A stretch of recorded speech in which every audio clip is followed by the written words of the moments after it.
우리에게 주시는 하나님 말씀 보겠습니다. 신약성경 로마서 10장 9절로 15절의 말씀입니다.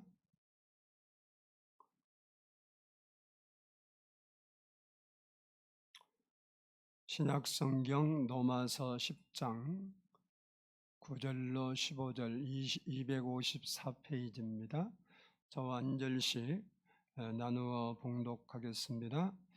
내가 만일 내 입으로 예수를 주로 시인하며 또 하나님께서 그를 죽은 자 가운데서 살리신 것을 내 마음에 믿으면 구원을 받으리라. 사람이 이 마음으로 믿어 의에 이르고 입으로 시인하여 구원에 이르느니라. 성경에 이르되 누구든지 그를 믿는 자는 부끄러움을 당하지 아니하리라 하니 유대인이나 헬라인이나 차별이 없습니다.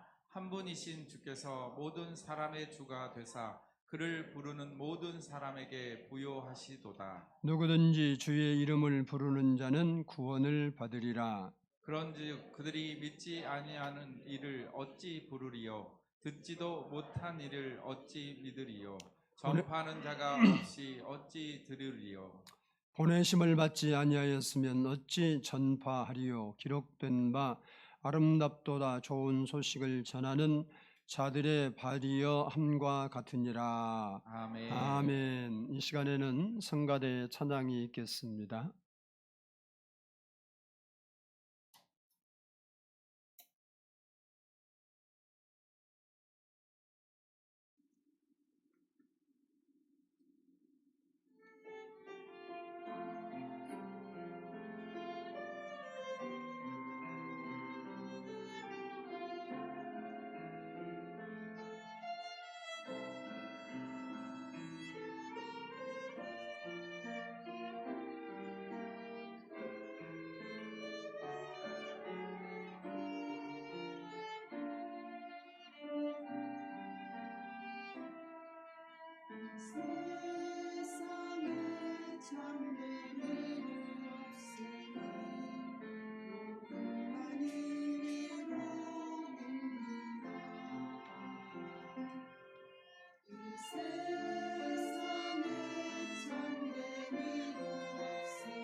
기도하겠습니다.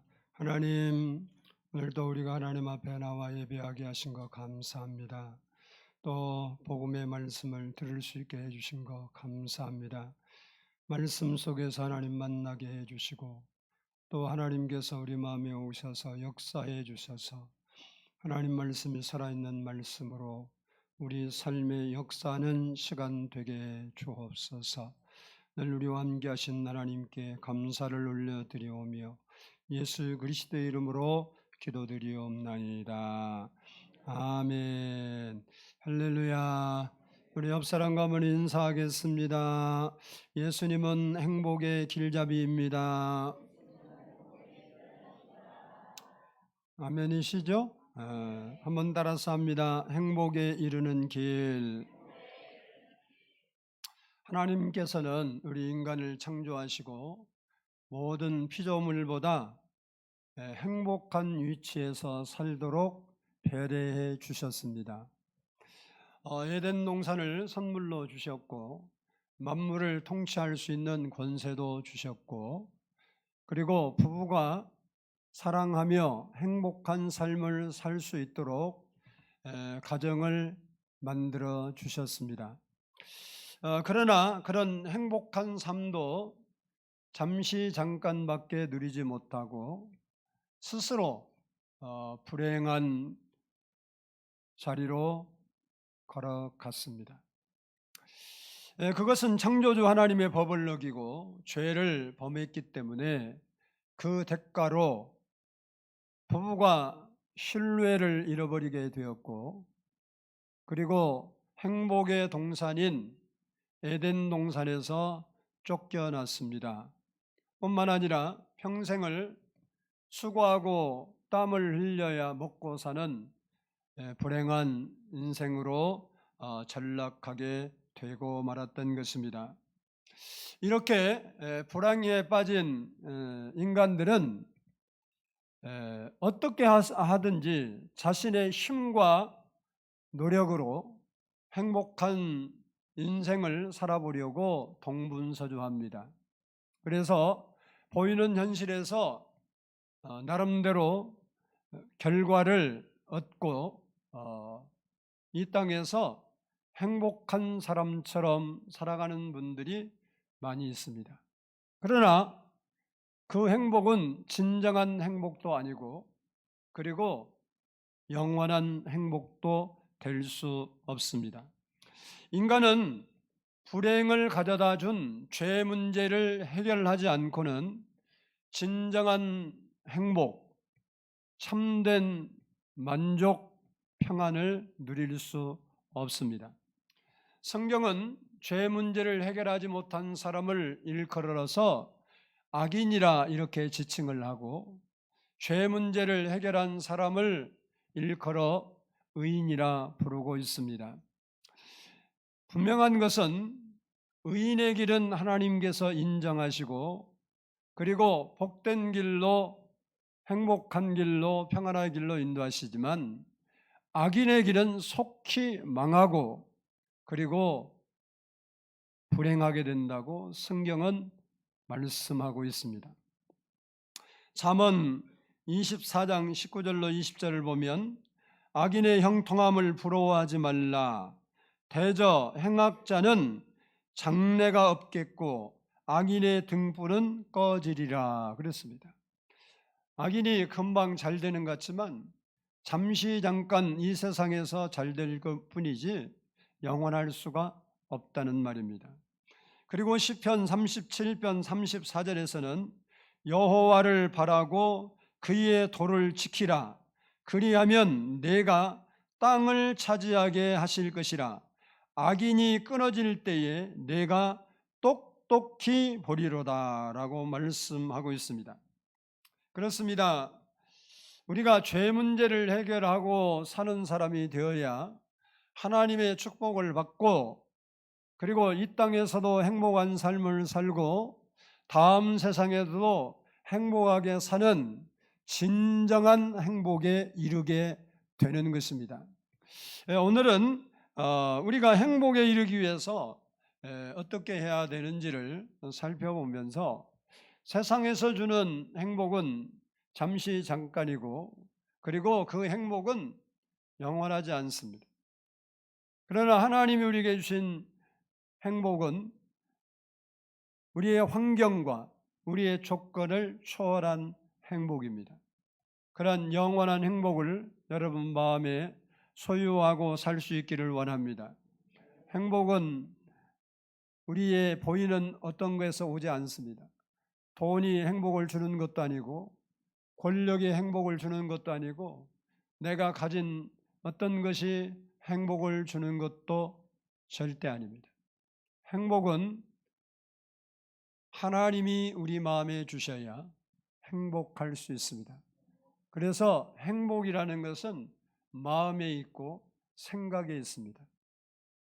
오늘 하나님 말씀을 듣는 중에 여러분 마음과 여러분의 생각에 하나님의 은혜를 주셔서 내가 행복한 사람이라는 것을 깨닫고 느낄 수 있는 시간이 되기를 축복합니다.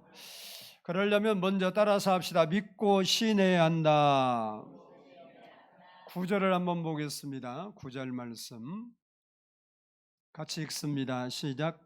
내가 만일 내 입으로 예수를 주로 시인하며 또 하나님께서 그를 죽은 자 가운데서 살리신 것을 내 마음에 믿으면 구원을 받으리라. 아멘. 아멘. 그리고 10절을 보면 사람이 마음으로 믿어 의에 이르고 입으로 시인하여 구원에 이르느니라 라고 했습니다.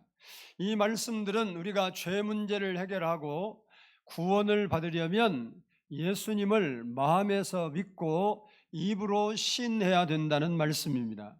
그렇다면 구체적으로 우리가 무엇을 믿고 시인해야 되는가? 먼저는 따라서 합니다. 내가 죄인이라는 것을 시인해야 된다. 내가 죄인이라는 것을 믿어야 됩니다.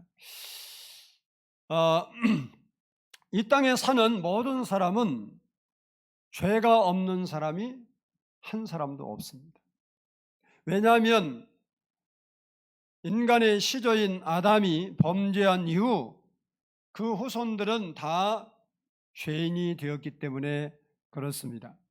그래서 로마서 3장 10절을 보면 기록된 바 의인은 없나니 하나도 없도다. 그래서 이 땅에 착하게 사는 사람도 선하게 사는 사람도 있습니다. 그것은 상대적으로 악한 사람에 비해서 다른 사람에 비해서 그랬다는 거지 죄가 없다는 이야기는 아니에요. 그래서 이 세상에는 의인은 없나니 한 명도 없다고 말하고 있습니다. 그리고 우리가 이 세상을 살아가면서 지금까지 여러분이 살아오면서 죄를 한 번도 지은 적이 없다 이렇게 생각하는 사람은 없겠죠? 없습니다. 우리가 가장 쉽게 범하는 죄가 거짓말이에요. 아마 어려서부터 지금까지 거짓말을 한 번도 나는 한 적이 없다 이렇게 생각할 사람이 있을는지 모르겠지만 그렇게 없다고 한 사람이 나는 거짓말하는 것이다 라고 생각을 합니다. 나는 거짓말을 몇 번 했는데 수를 셀 수도 없어요. 하도 많이 해서. 요즘은 잘 안 해요. 그렇지만 과거에 그랬다. 그리고 원망과 불평, 미움, 시기, 질투, 욕심, 우리가 쉽게 노출되는 죄들입니다. 이런 죄에서 자유로운 사람이 있습니까? 없어요. 그러므로 모든 사람은 죄인인 것이 분명 맞습니다. 내가 인정해도 죄인이고 인정 안 해도 죄인인데 인정하는 죄인은 형량을 조금 받아요. 법에서도 자기가 잘못했다고 그러고 다시는 안 그러겠다고 그러고 반성문 쓰고 탄원서 올리고 그러면요 형량이 똑같은 형량에서 밑으로 내려가. 근데 뭔 소리야 내가 언제 그런 일을 했다 그리고 큰 소리 치면 가중 처벌을 받아. 괘씸죄에 걸려서. 우리가 어차피 죄인인 건 분명한데 죄인인 것을 본인이 알고 고백해야 된다는 사실입니다. 그런데 중요한 것은 그 사실을 우리가 인정하고 예수밖에 내 죄를 씻을 수 있는 분이 없음을 믿고 고백할 때 구원이 우리에게 주어지는 거예요. 그래서 우리가 죄인인 것을 고백해야 돼요.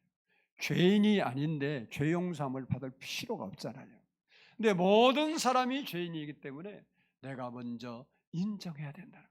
둘째는 따라서 합시다. 예수님께서 내 죄를 위해 죽으심을 믿고 시인해야 한다. 내가 이런 죄인인데 이 죄를 내 스스로 없앨 수 없기 때문에 예수님께서, 죄 없으신 예수님께서 내 죄를 위해 돌아가셨다고 믿고 신해야 된다, 이런 말입니다.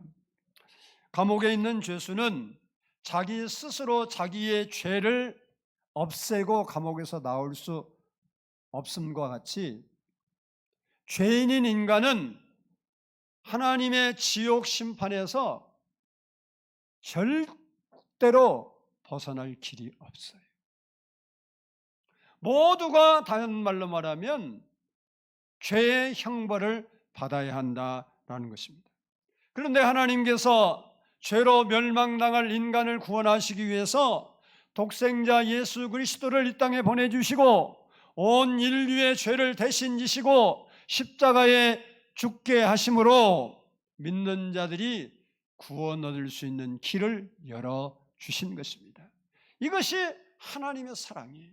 우리가 받을 만한 조건이 있고 그런 모든 여건이 되어서 우리가 하나님이 우리를 구원해 주신 것이 아니라 우리는 죄로 말미암아 영원히 멸망당할 수밖에 없는데 우리 스스로 해결할 수가 없으니까 마치 자녀가 자녀의 힘으로 해결할 수 없으니까 부모가 나서서 그 자녀의 문제를 해결해 주는 것처럼 인간이 스스로 자기의 죄 문제를 해결할 수 없으니까 해결할 수 있는 하나님 아버지께서 그 죄를 해결해 주신 것입니다.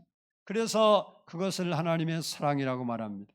요한일서 4장 9절로 10절을 보면 하나님의 사랑이 우리에게 이렇게 나타난 바 되었으니 하나님이 자기의 독생자를 세상에 보내심은 그로 말미암아 우리를 살리려 하심이라. 사랑은 여기 있으니 우리가 하나님을 사랑한 것이 아니요 하나님이 우리를 사랑하사 우리 죄를 속하기 위하여 화목 제물로 그 아들을 보내셨습니다 라고 말씀하고 있습니다. 그렇습니다. 우리는 예수님께서 내 죄를 지시고 대신 죽으심으로 내가 죄 사함을 받았다는 사실을 믿고 고백할 때, 시인할 때 하나님 앞에 의롭다함을 인정받고 영생에 들어가는 은혜를 누리게 되는 것입니다. 이렇게 마음으로 믿고 입으로 시인해야 하는 이유는 마음은 모든 행동을 결정하고 지시하는 인격의 중심이기 때문에 그래요. 그러니까 마음에서 고백되지 않는 것은 진짜가 아니고 가짜라는 거예요. 여러분 사랑합니다, 사랑합니다 입술을 하는 것은요 아무런 가치가 없어요. 진짜일 수도 있고 가짜일 수도 있어요. 그러나 마음으로부터 고백되는 것은 가짜일 수가 없단 말이에요. 그래서 하나님께서는 마음으로 먼저 믿고 그 믿는 말을 입으로 시인하라고 그랬습니다. 그리고 왜 시인해야 하냐? 시인해야 상대방도 알고 다른 사람도 알기 때문에 그래요. 그것이 하나님의 법이에요. 사람들이 내가 안 해도 하나님이 다 전지전능하신 분이 알고 계시는데 그것은 순전히 여러분 생각이고 인간 생각이고 인간 중심의 접근 방법이에요. 하나님은 법을 그렇게 정해졌어요. 아담과 하와에게는 선악을 알게 하는 나무의 실과를 먹지 말라 이렇게 법을 정한 것처럼 너가 마음으로 묻고 입으로 시인해야 내가 듣고 역사하겠다고 법을 정했다는 거예요. 우리가 이 시인이 얼마나 중요한 것을 여러분이 잘 아는 갑돌이와 갑순이 이야기가 우리를 깨우쳐 줍니다. 그 가사말에 보면 갑돌이와 갑순이는 한 마을에 살았더래요. 둘이는 서로 사랑을 했더래요. 그러나 둘이는 마음뿐이래요. 겉으로는 모르는 척 했더래요. 그러다가 갑순이가 시집을 갔더래요. 시집간 날 첫날 밤에 한없이 울었더래요. 그 후에 갑돌이도 장가를 갔더래요. 그리고 첫날 밤에 별 보고 한없이 울었더래요. 왜 이런 비극이 두 사람에게 찾아왔을까요? 그들은 저희 사랑한다는 고백을 안 해서 그렇습니다. 그 갑돌이 갑순이 이야기에서요, 주위에서 반대했다, 부모님이 반대했다, 한 사람이 사랑 안 했다, 그런 얘기 없어요. 둘이는 같이 동네에 살아니까, 동네에 살았으면 오고 가면서 만나고 이야기도 했으니까 사랑하는 마음이 생겼겠죠. 그러면 말과 행동을 보면 느꼈겠어, 못 느꼈겠어요? 그걸 못 느끼면 사람이 옆에서 이야기하다 보면 저 사람 나 싫어한다, 좋아한다는 거 알죠. 어느 정도 확실하지 않지만 저 사람은 나를 멀리하려고 하네. 그러고 어떤 사람은 저 사람은 나를 어떻게 나한테 관심 있는 것 같아 말을 하는 것이 그러죠. 근데 갑돌이 갑순이가 별 보고 울고 밤새 울고 그럴 정도면 많이 사랑했다는 건데 말 한마디 행동 하나하나가 상대에게 전달 안 됐겠어요? 근데 뭘 안 했다고? 마음으로 그렇게 사랑했는데 입으로 말을 안 했디야. 우리가 여러분이 하나님 사랑합니다, 사랑합니다. 아무리 마음으로 그렇게 고백해도 입으로 고백하지 않으면 안 된다. 그래서 본문은 마음으로 믿는다 할지라도 입으로 신하라고 그런 겁니다. 그 사실을 오늘 9절에서는 내 입으로 예수를 주로 시인하라 그렇게 있고 10절에서는 입으로 시인하여 그랬고 13절에서는 주의 이름을 부르는 자는 구원을 얻으리라. 부른다는 것을 소리 내어서 시인한다는 말이에요. 마태복음 10장 32절로 33절을 보면 누구든지 사람 앞에서 나를 시인하면 나도 하늘에 계신 내 아버지 앞에서 그를 시인할 것이요 누구든지 사람 앞에서 나를 부인하면 나도 하늘에 계신 내 아버지 앞에서 그를 부인하리라 라고 했습니다. 하나님 내가 너무너무 사랑해. 그런데 사람 앞에서 나 하나님 안 믿어 그랬다 그러면 하나님도 그 마음 보고 구원해 준다고 말하지 않았어요. 너가 시인하지 않냐? 그러면 나도 하나님 앞에서 심판날에 내가 너를 위해 죽었다고 안 할 것이다. 내가 저의 죄를 사했으니까 용서해 주세요. 이렇게 시인하지 않겠대. 다윗은 살면서 시인을 잘해요. 시편 18편 2절을 보면 다윗이 이렇게 고백합니다. 여호와는 나의 반석이시요 나의 요새시요 나를 건지시는 이시요 나의 하나님이시요 내가 그 안에 피할 나의 바위시요 나의 방패시요 나의 구원의 뿌리시요 나의 산성이시리로다. 다윗은 늘 하나님을 향해서 고백하는 신앙을 자기가 믿는 바 하나님은 나의 목자라고 믿어지면 하나님은 여호와는 나의 목자십니다 라고 고백합니다. 나의 산성이십니다. 나의 방패십니다. 나의 구원의 뿌리십니다. 그리고 실제로 그러한 삶이 그의 인생에서 일어납니다. 때로는 하나님이 구원자가 되시고 때로는 방패가 되어주시고 때로는 피할 바위가 되어주시고 때로는 산성이 되어주셨던 그 일이 다윗의 생애에서 일어났던 겁니다. 이처럼 우리가 기도하는데 맨날 하나님 이것이 필요해 이것 주세요. 안 주면 확 죽어버릴래요. 그럼 하나님 그래요. 확 죽어버려라. 근데 죽지도 않아요. 그 말하고 떼서도 안 되면 하나님 나 확 죽는 걸 보려고 그래요. 그러면 그럼 진짜 죽으려고 그래요. 하나님 역사하는데 죽을 생각은 없어요. 그냥 말로만 하지. 근데 우리가 그런 많은 논리가 필요한 게 아니라 여러분이 하나님께 기도하면 하나님을 고백해야 돼. 하나님은 나의 치료자가 되십니다. 하나님은 나를 인도하시는 자이십니다. 하나님 부족하면 나의 공급자가 되심을 감사합니다. 이렇게 하나님을 마음으로 믿는 바를 입으로 시인할 때 하나님이 그 시인을 듣고 우리가 이러고 하나님이 나의 치료자십니다. 치료자가 되신 것을 감사합니다. 이렇게 고백하면 하나님은 벌써 그 소리를 알아들어. 너 아픈 거 해결해 달라는 말이구나. 그러는데 그 고백, 믿음의 고백은 안 하고 그냥 안 고쳐줬다고 때만 쓰고 있으니까 서로 깝깝이에요. 우리도 믿는 말을 입으로 시인해야 됩니다. 나는 예수님을 믿습니다. 나는 죄사함을 받았습니다. 나는 구원받았습니다. 나는 하나님의 자녀가 되었습니다. 주님은 나의 구주가 되십니다. 나의 문제의 해결자가 주님이십니다. 이런 고백을 하며 살아야 돼요. 믿고 믿은 바를 입으로 시인하는 여러분 되기를 축복합니다. 둘째는 따라서 합시다. 주의 이름을 부르며 살아야 한다. 우리 12절을 보겠습니다. 12절 시작. 유대인이나 헬라인이나 차별이 없음이라 한 분이신 주께서 모든 사람의 주가 되사 그를 부르는 모든 사람에게 부요하시도다. 아멘. 이 말씀은 우리가 주의 이름을 부르면 모든 것을 부요하게 해주신다라는 것입니다. 어떻게 주님이 그것이 가능하냐? 그것은 만물이 그의 것이기 때문에 그렇습니다. 요한복음 3장 35절을 보면 아버지께서 아들을 사랑하사 만물을 다 그의 손에 주셨으니라고 말씀하고 있습니다. 다시 말하면 주님은 모자람이 조금도 없으신 부유하신 주님이시다.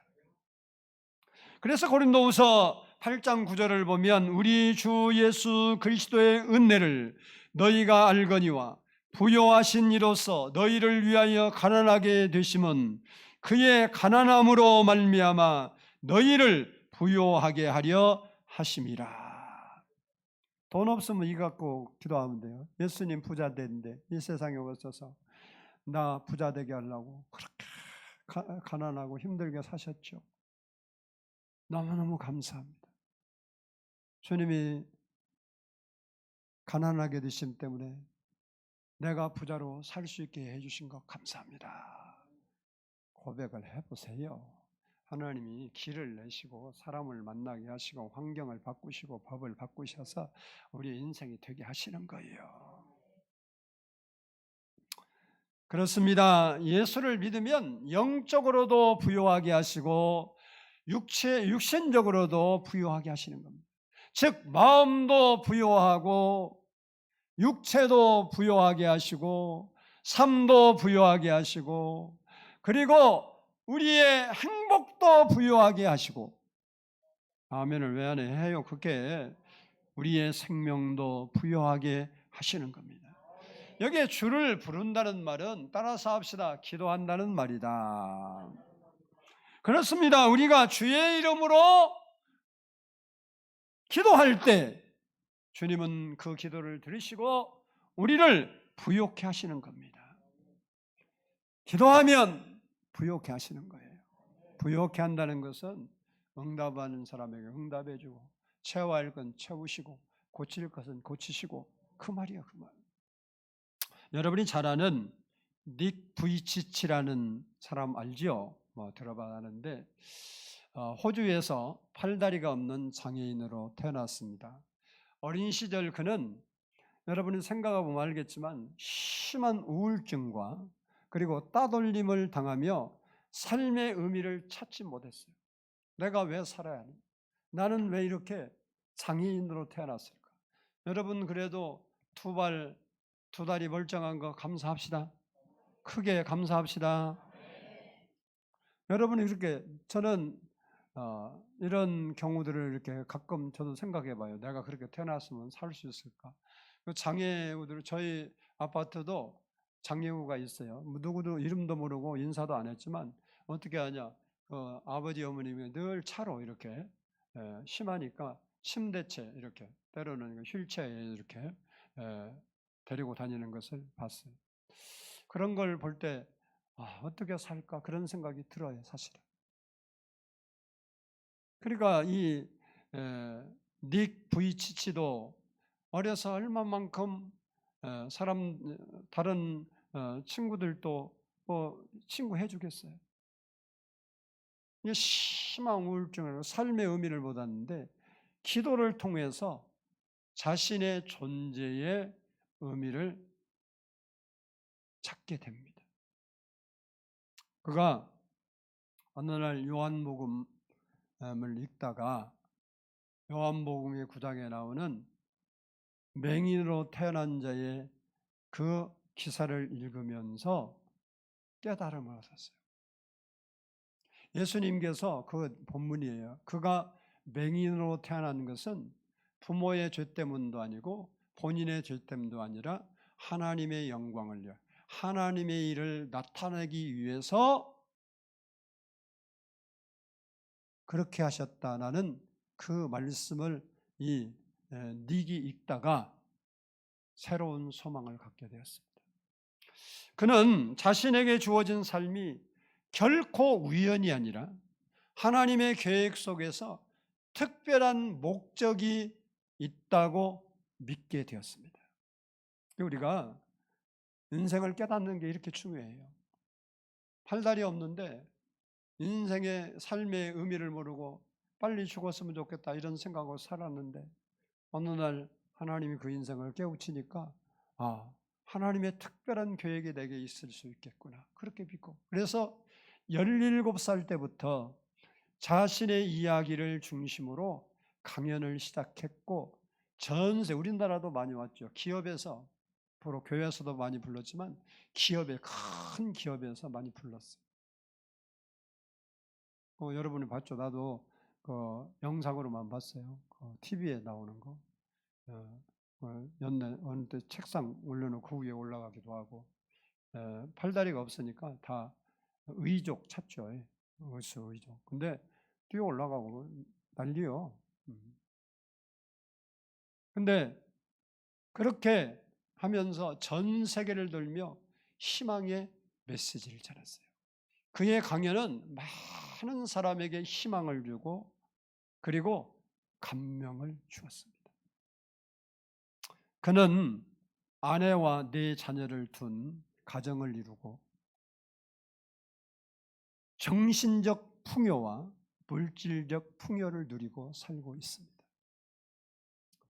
닉은 기도를 통해서 자신의 생애를 선물로 바꿨다고 말하면서 이런 말을 합니다. 내게 팔다리가 없지만 희망과 사랑은 넘친다. 이게 그 마음에는 희망과 사랑이, 왜? 자기 같은 사람도 그렇게 사는데 2다리가 멀쩡하자 우리는.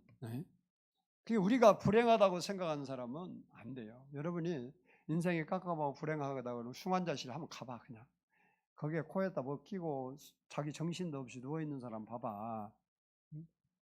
우리가 이렇게 멀쩡한 거 감사해야 할 줄로 믿습니다. 감사해야 돼요. 이게 닉 부이치치는 그렇게 불행에 탔는데 주의 이름을 부르면서 자신의 존재의 의미를 깨닫고 그 안에서 자기 인생을 펼쳐나갔더니 세계적, 내 이름은 아무도 잘 몰라. 그런데 나도 그 사람 만나보진 않아, 알고 있잖아. 그 나라 사람도 아닌데 하나님의 이름을 부름으로 자기의 존재의 가치를 깨닫고 나니까 그 인생이 하나님께 부여하게 하시더라 그 말이에요.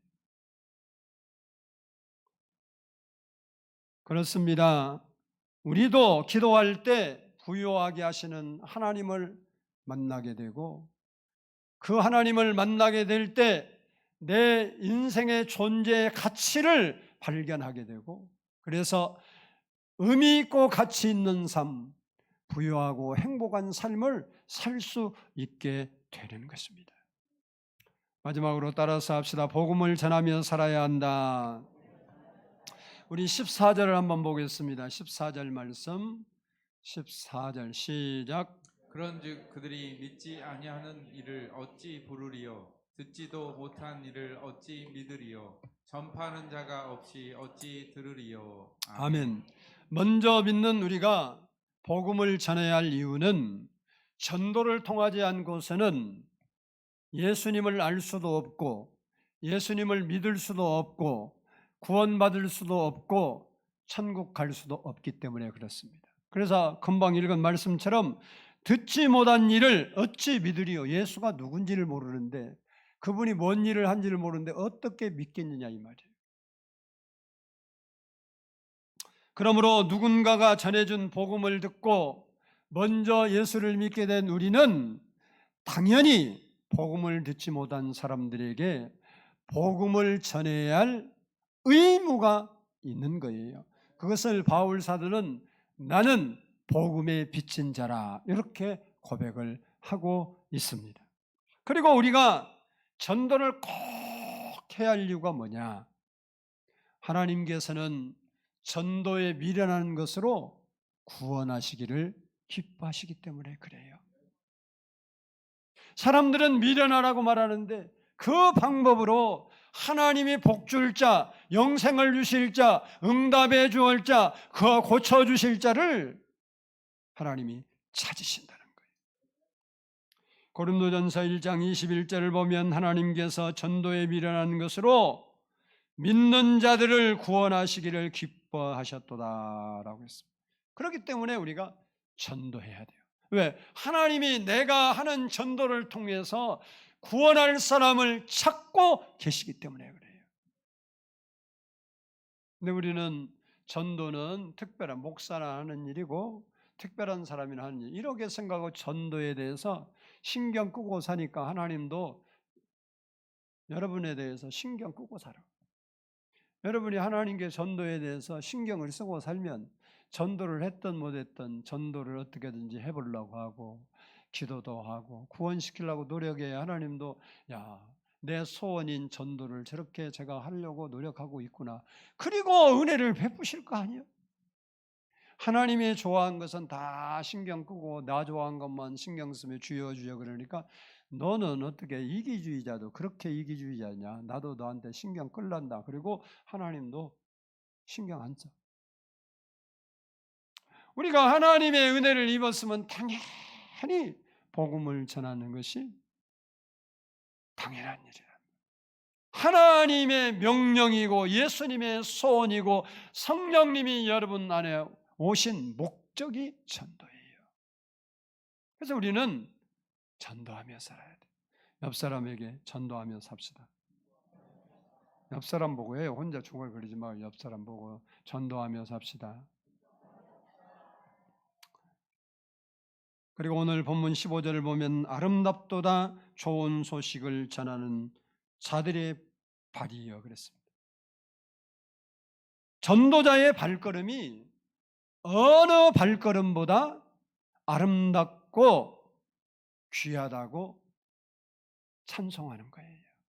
이유는 이 세상에서 가장 기쁜 소식을 전해주는 발이기 때문에 그렇습니다. 그리고 창조자 하나님의 명령을 수행하는 발이기 때문에 그렇습니다. 그리고 하나님 나라의 상급을 준비하는 발이기 때문에 그렇습니다. 그래서 초대교회 성도들은 모이면 기도하고 흩어지면 전도했던 것입니다. 18세기 미국 대각성 운동의 선구자였던 전도자 조지 휴필드라는 분이 계시는데 이분의 주변 사람들이 너무 몸을 돌보지 않고 복음을 전하니까 좀 쉬어가면서 몸을 돌보면서 복음을 전하라고 했더니 뭐라고 했냐면 나는 녹슬어서 없어지는 사람이 아니라 닳아서 없어지는 사람이 되고 싶다. 그리고 힘써 복음을 전했습니다. 그가 1770년 9월 29일 전도 집회를 마치고 보스턴 자기 집으로 가는 중에 엑스트라는 작은 마을에 하룻밤 묵게 되었어요. 전도자 조지 휘필드가 그 마을에 왔다는 소식이 알려지면서 이웃 마을로부터 구름대같이 많은 사람이 몰려든 거예요. 그날도 목사님은 복음을 전하기 위해서 열심히 준비하고 있었어요. 그때 그 마을 촌장이 충고했습니다. 당신은 지금 설교하기 위해 강단으로 가는 것보다 당신의 몸을 돌보고 치유받기 위해서 병원 심실로 가는 것이 더 급한 것 같소.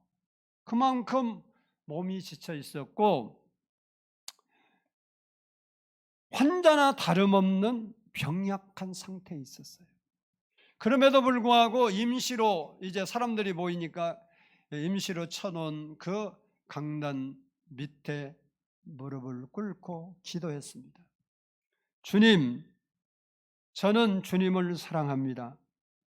날 위해 죽으신 주님, 저도 주님을 위해 죽을 수 있다는 사실이 정말 영광스럽습니다. 비록 저는 몹시 지쳐 있지만 이 사역이 너무나 좋습니다.